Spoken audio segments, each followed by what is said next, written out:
Hello all, my name is Karsten. I'm working with the Free Software Foundation Europe, and I would like to talk to you today about access to knowledge, especially about copyright, patents, and politics at the World Intellectual Property Organization. Please let me know if I'm talking too quickly, if you have trouble understanding me. Well, just an overview of the contents of this talk. The first part, we could say, is a bit theoretical. What is access to knowledge? What is this formula that's been showing up here and there during the last year or so? Why is it important? What are the concerns I have with the term intellectual property? And what could a treaty on access to knowledge be good for, and what should it look like? Then in the second part, I'll talk about the work that a lot of NGOs, including the Free Software Foundation Europe, do at the World Intellectual Property Organization, WIPO. First, I'll give you a short introduction to WIPO, what it is and what it does. Then, what opportunities WIPO holds for promoting access to knowledge, or from another perspective, what obstacles it presents on the same topic. Well, then I'll present a first step, which has been taken at WIPO, the development agenda, and finally say a few words about what my organization, FSF Europe, is doing at WIPO. There will be opportunities for questions, well, in general, after the talk. I'd appreciate that if you could just hold it that long. But after the first part, I'll draw a short summary, and then if there are things that you want me to explain a bit more, then I'll gladly do that. Okay, so let's go. What is access to knowledge? What is knowledge, anyway? We could say that knowledge is any cultural technique, anything that humans do to bring about a culture. Music is a sort of knowledge. Music brings people together. Medicine is knowledge. It helps people cure people. It helps us sustain ourselves in the physical sense. Science, of course, is knowledge. I don't think any explanation is needed here. And software is knowledge as well. Software, as most of you probably know better than I do, is really just knowledge about processes. If you want to write a program to solve a certain problem, to take care of a certain task, what you do is you deconstruct this task into steps so simple that even something as stupid as a computer can perform them. And then you describe these steps in a manner that the computer understands. That is what programmers do. So software is knowledge about processes. Thanks to digital technology, it's very easy to distribute knowledge. If you have something to say to the world, just put it up on the web. If you're looking for something, you look it up on the web. Beautiful. That's an opportunity. Though some treat it as a threat. We'll get to that. The access to knowledge really is something, you could say it's a perspective where you value knowledge and access to knowledge and everyone's ability to learn over the protection of individuals, or mostly companies really, to profit from a monopoly on knowledge. Why is access to knowledge important for culture and development? Well, as for culture, without knowing things, without knowledge about the culture, it's impossible to take part in one. Reading and writing is a very basic example here. Someone who cannot read or write, at least in our Western societies, does have indeed a serious problem. I'm sure you will agree here. Literature also is something. It carries the ideas we have about our culture. It communicates ideas between all of us, and literature is really a sort of discussion. Software, understanding software, being able to use software, maybe even being able to write software, is also becoming ever more important. You run into software all the time. This is not actually a phone. It's a computer. It just acts like it's a phone. And by the way, I should turn it off, I see. Sorry. So software, we encounter software in places where our parents probably never would have thought about there being a computer. Well, why is it important to be able to exchange all these things? Why is it important to be able to exchange software, literature, the knowledge about reading and writing? Because our culture grows on a common ground of knowledge. Because to create, first you have to receive. Because to write a book, you have to read perhaps 100 books before. Because to write a program, you have to look at a lot of program code. I'm not a programmer myself. My background, like Mike's, the previous speaker, is in cultural sciences. The only thing I can do is very basic HTML. But what little I learned here is due to looking at other people's code. So reading books about HTML never took me very far. That is why restrictions on access to knowledge hurt us all, even if it's only individuals being restricted, because these restrictions make the afflicted individuals less productive. They cannot contribute as their potential would perhaps allow them to. This means, for those individuals, less personal freedom, because probably every one of you has a book, for example, that has been very important to your growth as you were young, or maybe you're even reading a book during these days, which is important to you. So if you wouldn't have had or wouldn't have access to that book, you'd probably be lacking something.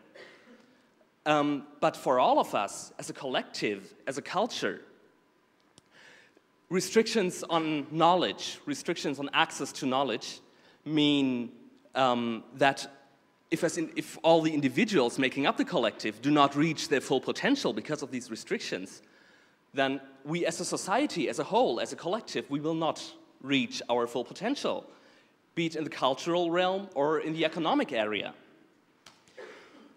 Much the same goes for development, although here, access to knowledge can quickly turn deadly.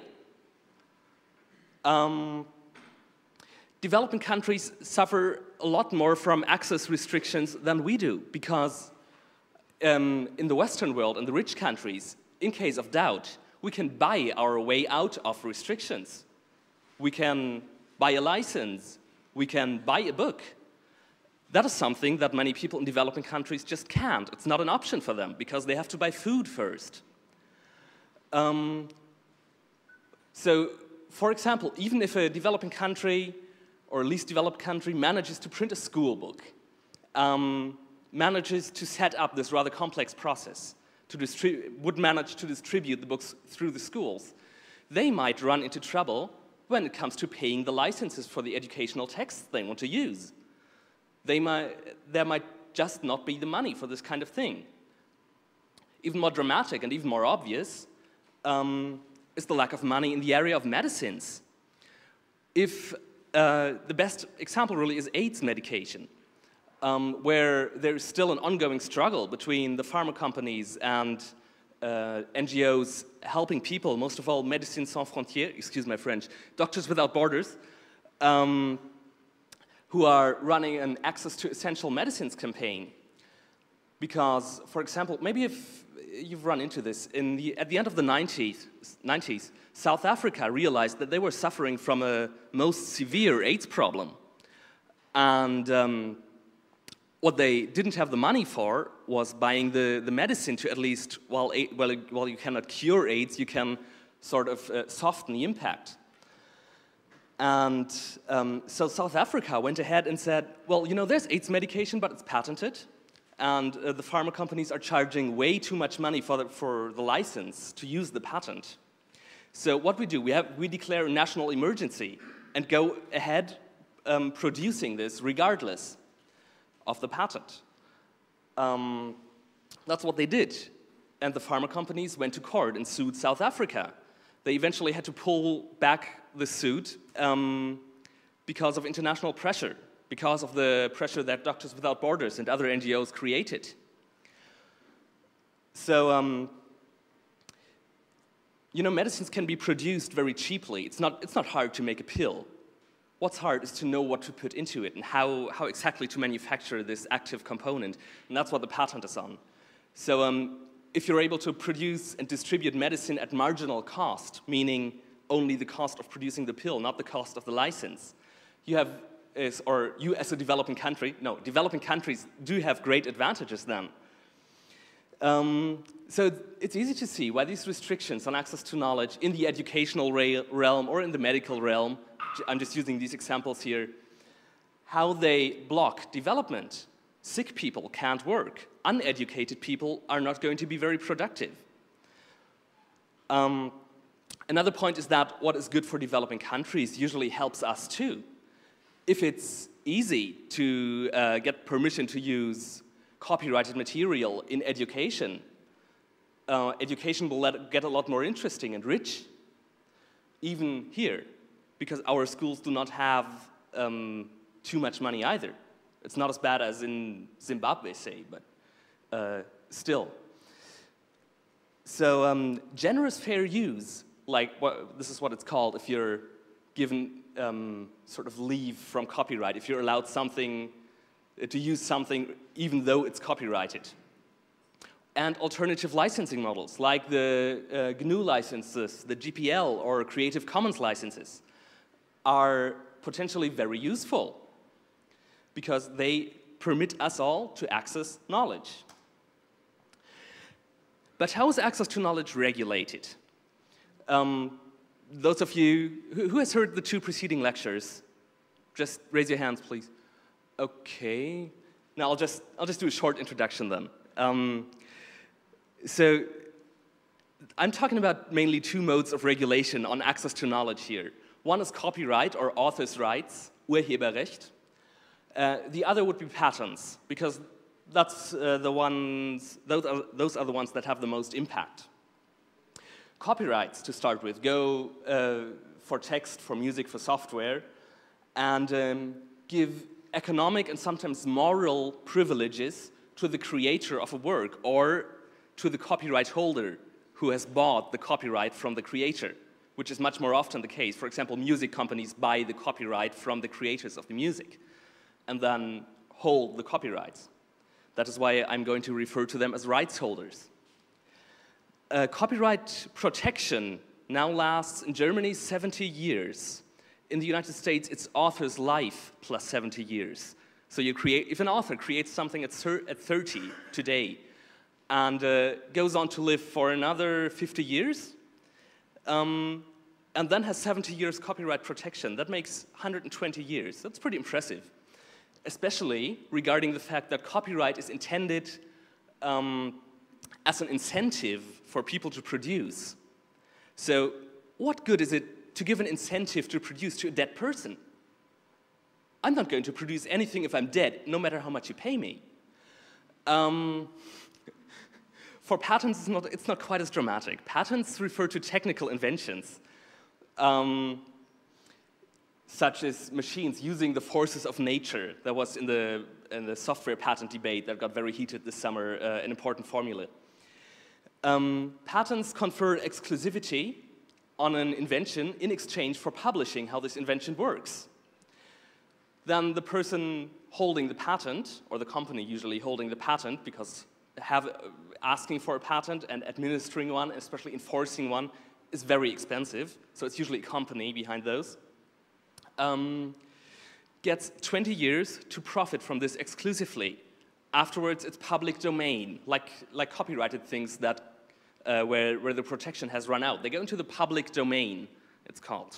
They're accessible to anyone then, and anyone can use them.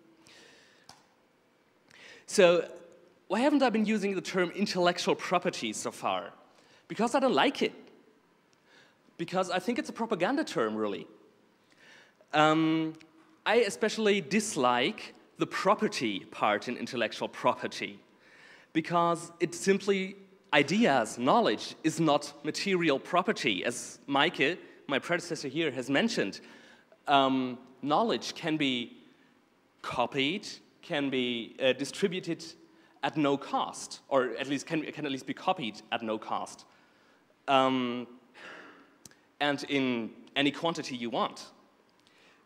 So if we start calling knowledge property, what we do, or those people who call knowledge property, what they really do is they appeal to the respect for material property that is much more deeply rooted in our societies. The respect for private property, which refers to material property. A good example here is the US Constitution. We all know that the United States probably have, are among the countries that have the most regard for private property in the world. But then the people who wrote the Constitution there, they said, no, you shouldn't have property on ideas, really. All you should get is, we have to find a compromise here. We have to get our citizens to create as much as possible so that our society will advance. But then we have to make this knowledge accessible to everyone. And we have to find a compromise between these two, between the creators' wish to profit and society's need to access knowledge. So what they said is we'll do this for a limited time. And that is the exact difference from material property, because your right to your computer or your right to own your, I don't know what, your mattress, whatever, does not run out after a certain time. So this property term hides this possibility of lossless sharing and evokes fears of something being taken away from you if you share an idea, if someone uses your idea. Then the term intellectual property is really imprecise. It mixes together very different areas of law. People saying intellectual property often mean copyright, patents, trademarks, denominations of origin, industrial design. All this could be called intellectual property, but all these are areas of law that function very differently. And should be treated differently. I've seen many discussions between qualified people go to waste because some people insisted on using the term intellectual property, and then no one was sure if they were talking about copyrights or patents or chip designs, you know?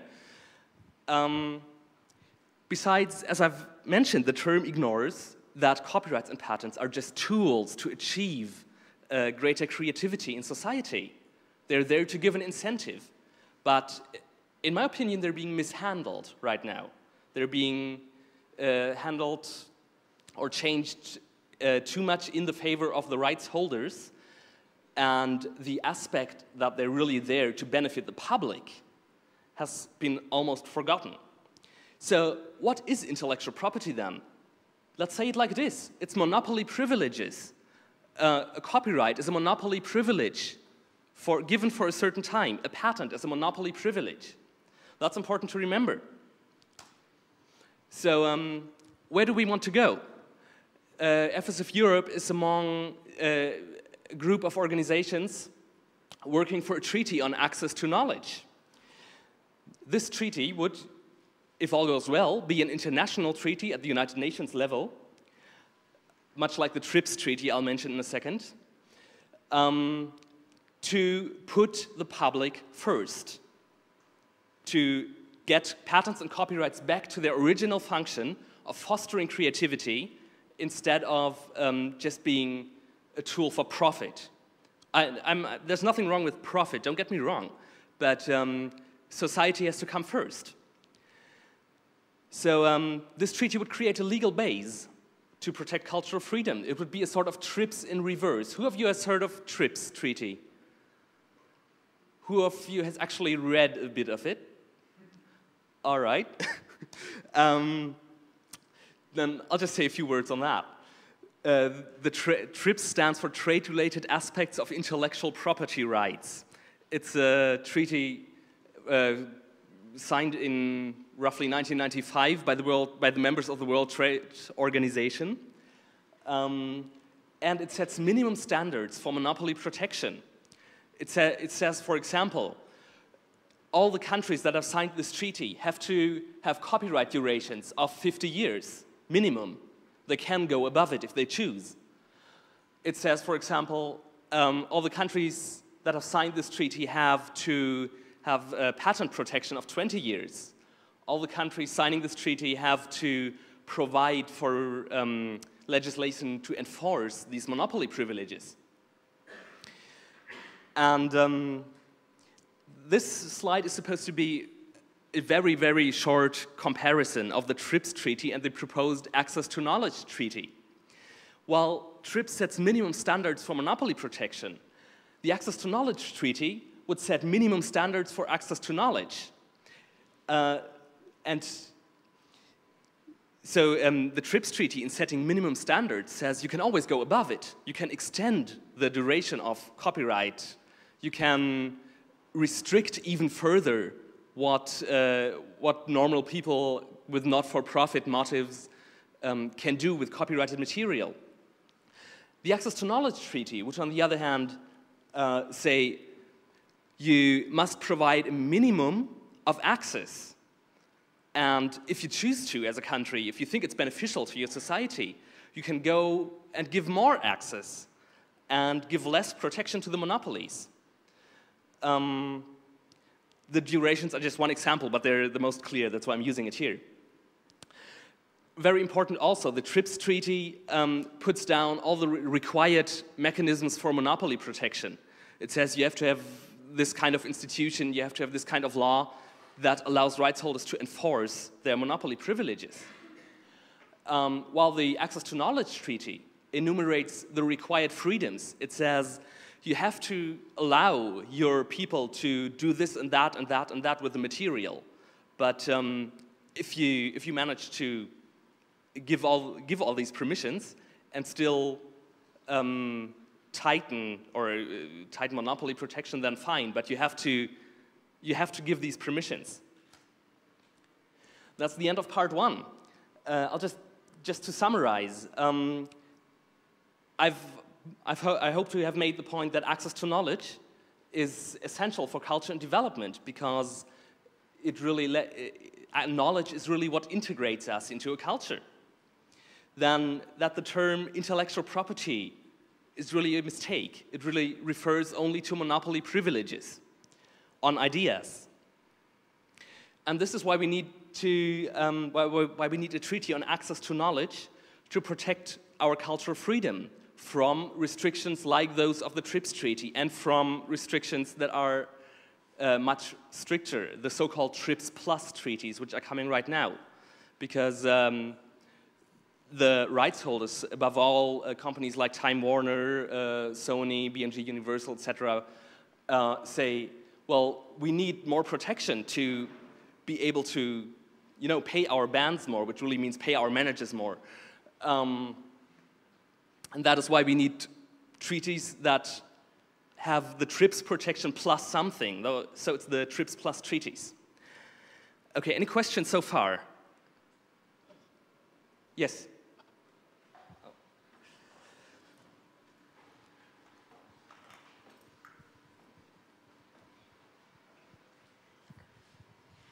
About intellectual property, I see the problem that someone who's really making investments into research, or someone who wants to make art, needs financial freedom and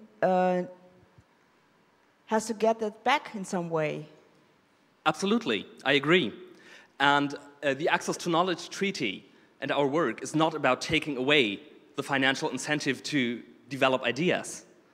And it's not about crashing the copyright system and replacing it with universal communism. But it's about rebalancing copyright. It's about, and the balance of what copyright is used for, especially copyright and patents, has shifted, in our view, too far in the rights holders' favor, because they have the lobbies. They have the money, which means usually the money to pay the dinners with the lawmakers, which is how lobbying works, okay? So we're just trying to shift it back in the public interest. All right, then on to the second part. How can access to knowledge be promoted? For example, by individuals or by NGOs. there's different possibilities. You can talk to rights holders.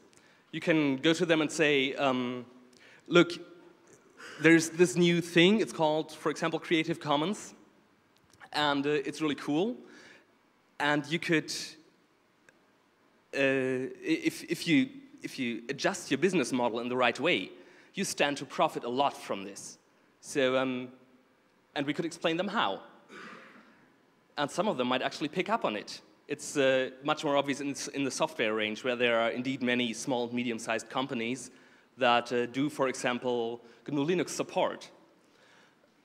You can talk to lawmakers, the people who make the framework for the economy and the framework for the culture, and ask them to please take account of the public interest, and not only of the interest of big rights-holding companies. And you can go where the initial push on the lawmakers comes from, which is usually the United Nations. And in the area of intellectual monopoly rights, it's WIPO, the World Intellectual Property Organization, which, well, just to introduce you to this organization, which is not exactly well known. It's a specialized United Nations agency, for example, like the UNESCO, which is much better known, which is there for education. WIPO is there for intellectual monopoly rights. A specialized UN agency dealing with treaties on monopolies on ideas. It grew from the offices that administered the Paris and the Berne Convention. Both conventions stem from the end of the 19th century. And concern copyrights and patents, respectively.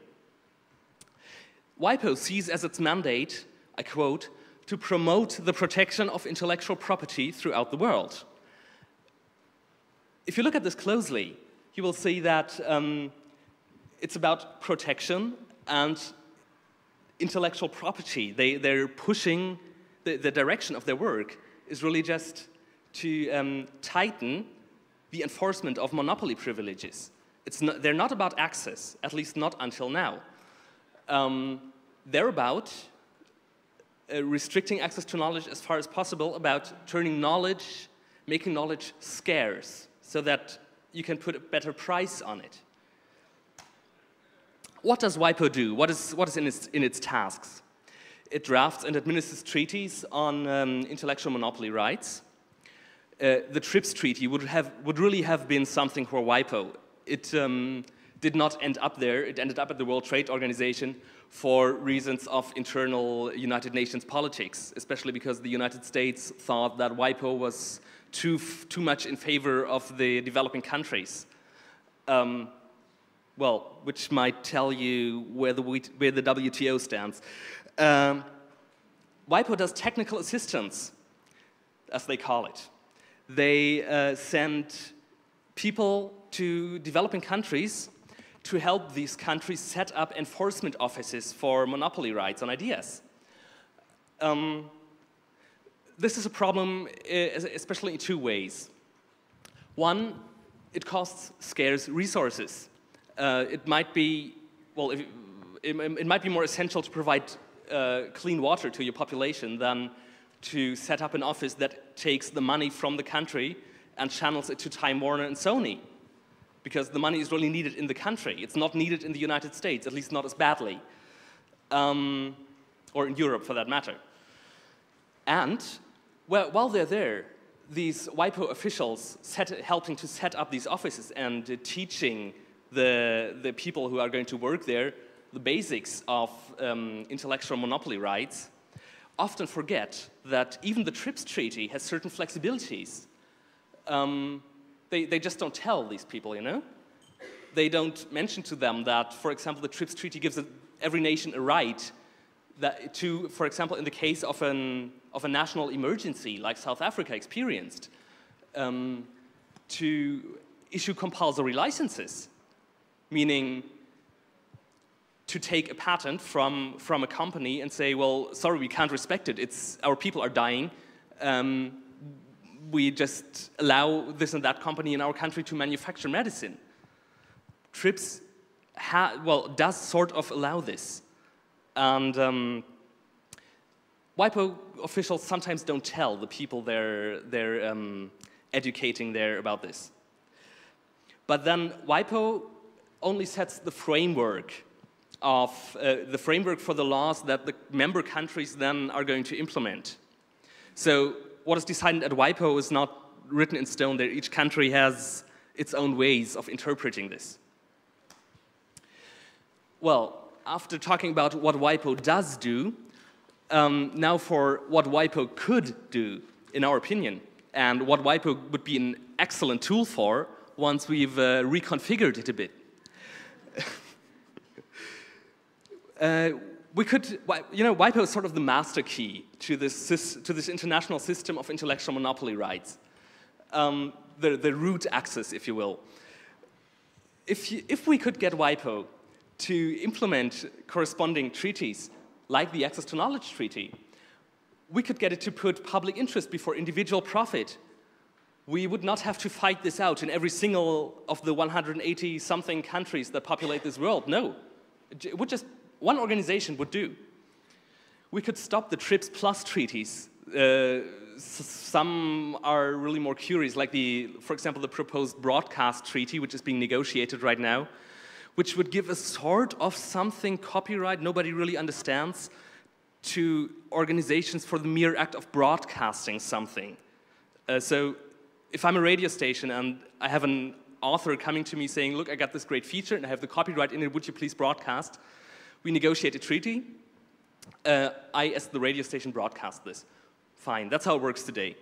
And then under the broadcast treaty, the author would retain his copyright, but I would also get a sort of broadcast copyright in whatever I broadcast there, and this would immediately create a thicket of laws, or a thicket of rights that no one would be able to manage. The only people to profit from this would be lawyers specializing in intellectual monopoly rights. Even broadcasting organizations have said they don't want this.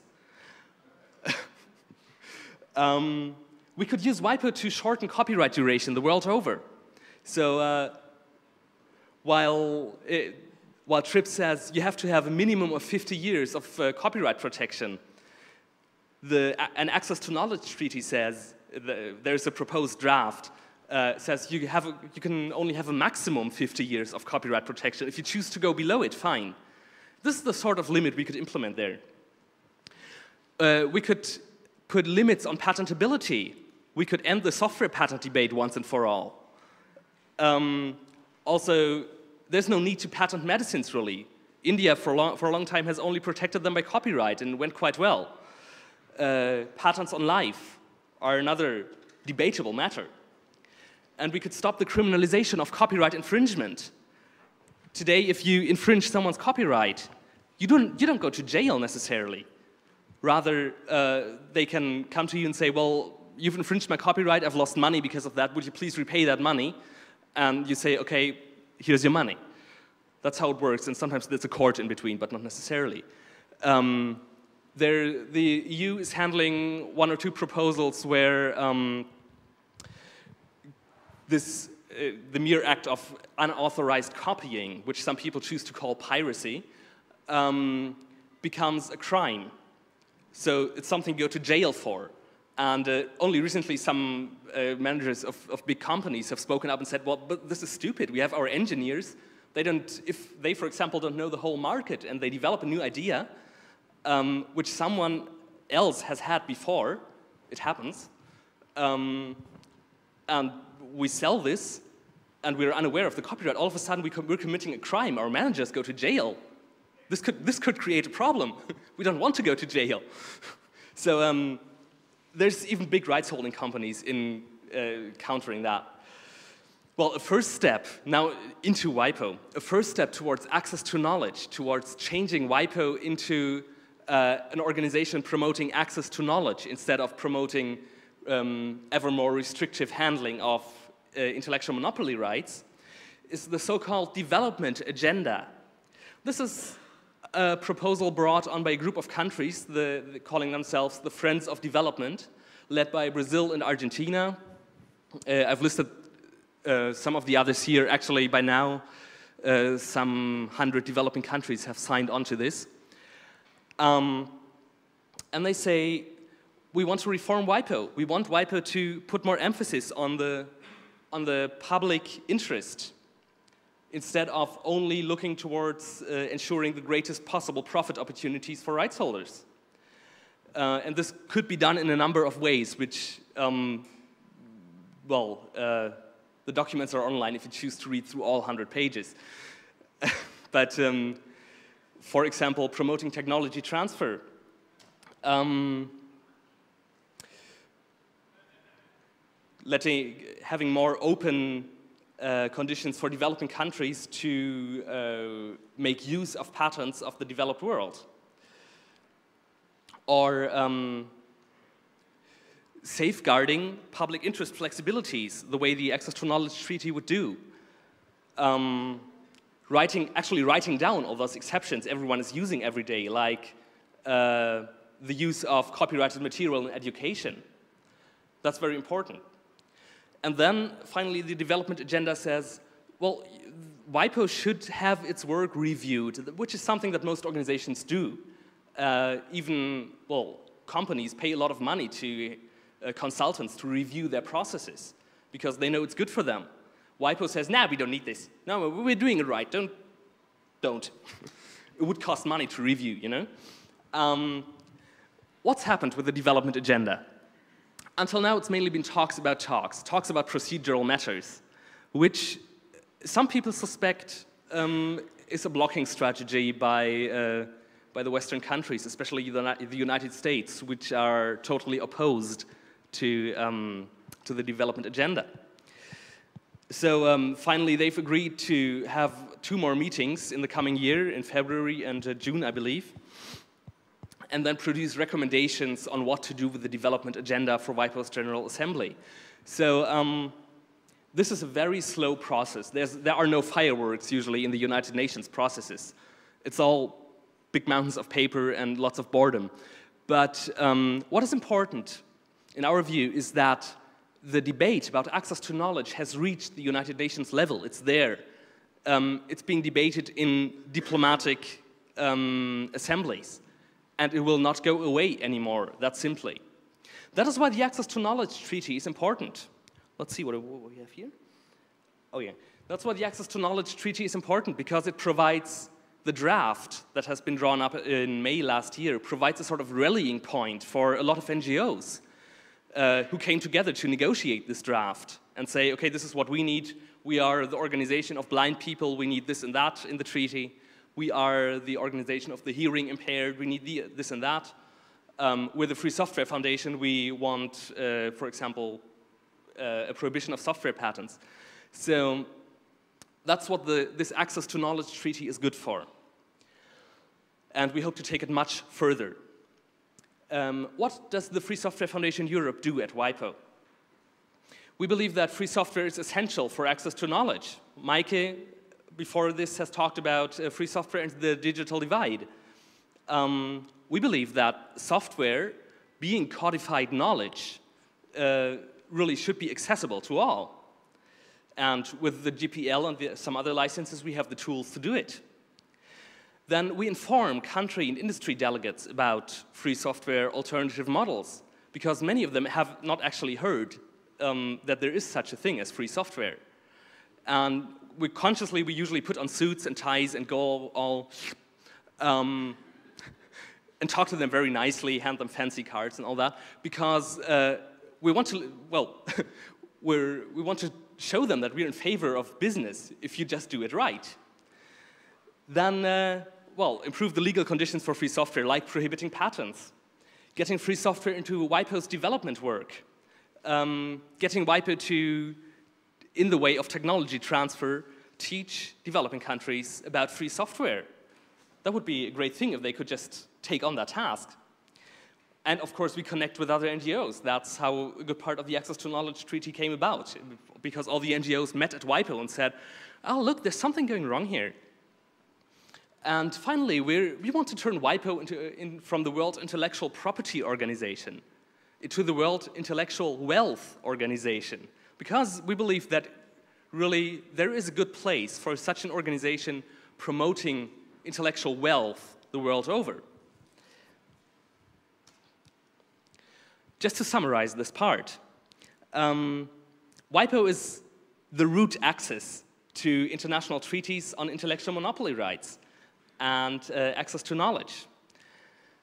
The development agenda is a first step towards the idea of access to knowledge, the concept of access to knowledge being recognized on a far greater level than before.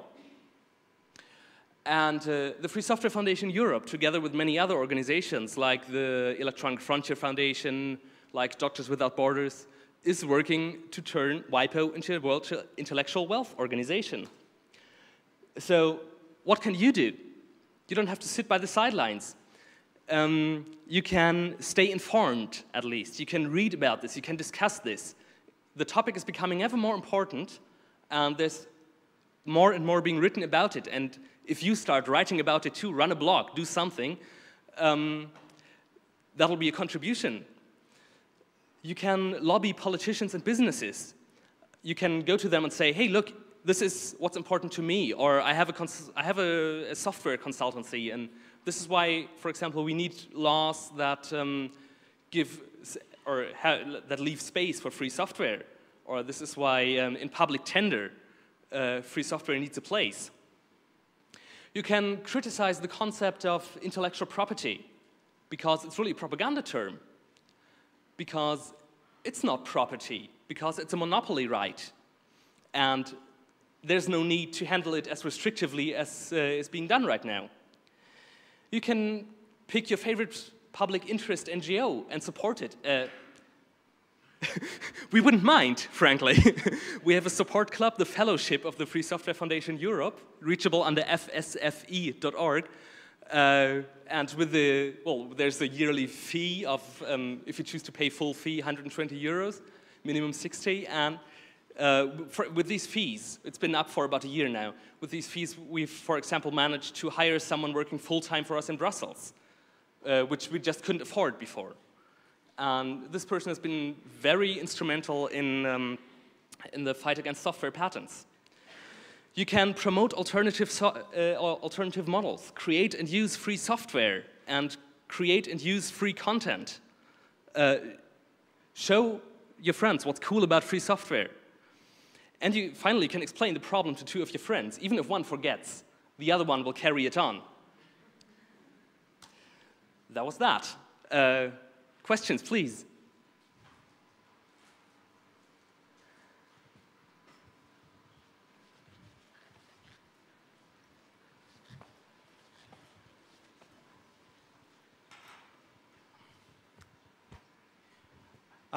To take a devil's advocate position, the current right... Excuse me, the what position? A devil's advocate position is a position I don't really believe in myself, but the current rights holders will claim that by protecting profit, they are doing the best for society as a whole. Does the FSFE have an answer to that attack when it will surely come up? In fact, we do, because it does quite frequently come up. At WIPO, where we are registered as permanent observers, a lot of pharma companies run this argument. They say, well, if we have stricter monopoly protection in places like India, and places like South Africa, we can make a lot more money. This is what they actually say. And then, again, nothing wrong with making money, and then take this money and give it away by, for example, selling the medicine cheaper, which is quite intriguing to me, because why would you have to run the money through the company first? We could greatly simplify this process. Again, I'm fully convinced that research is expensive, and creativity needs incentives and deserves incentives. But we have to keep in mind that the public interest has to be the priority, that patents and copyrights are just tools, not ends in themselves.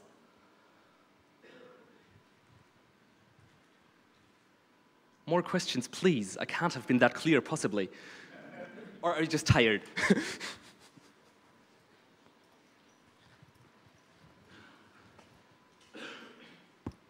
So picking up on the last question, what do you think would a model look like that protects companies in a way that they have an incentive to really put a lot of money into developing new medicine and solutions like that and still be good for everyone?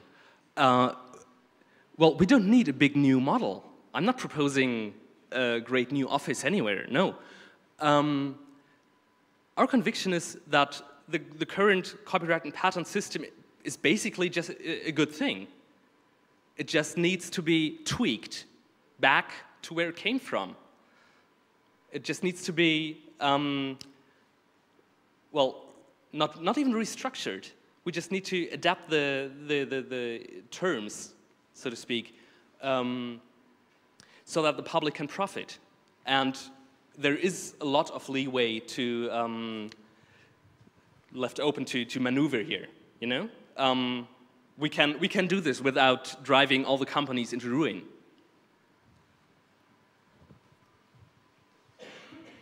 How does the Free Software Foundation Europe work? How it works? Do you mean where we get our money from, or?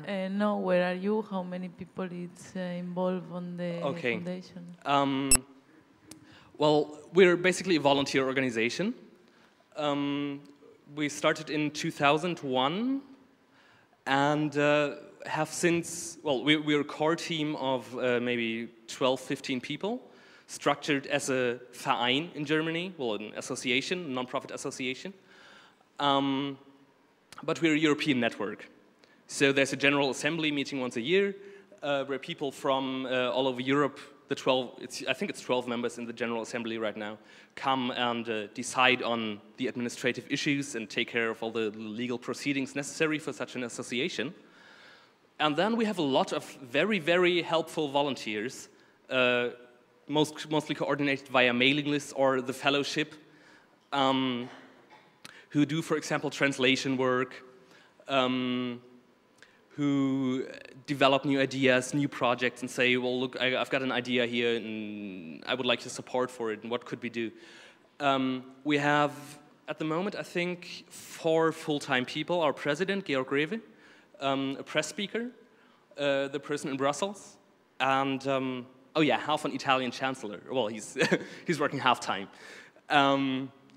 So these are the people that get money, and the rest is working volunteer. So, and what really keeps us going is the great big pool of volunteers we're drawing from.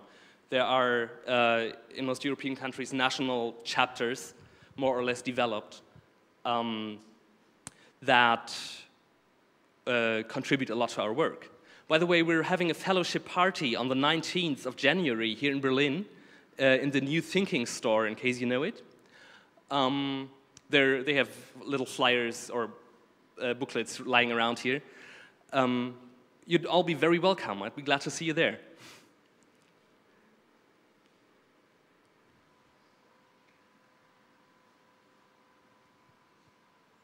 Anything else? Okay. Thank you very much for your attention.